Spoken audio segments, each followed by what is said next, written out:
Isang pamilya umano'y nakakuha ng bilyon-bilyong pisong kontrata para sa mga proyektong pang-infrastruktura sa Marikina City mula 2017 hanggang 2025.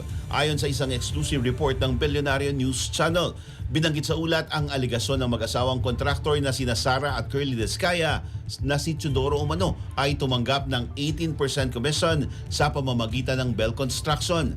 Ayon kay Descaya, ipinahinti umano ang ilang proyekto matapos ang tumangging magbigay, dahilan upang muling ipabid ang mga ito. Mariing itinanggi ni Teodoro ang paratang at iginiit na isa itong demolition job at hindi pa sa kongresista noong panahong tinutukoy.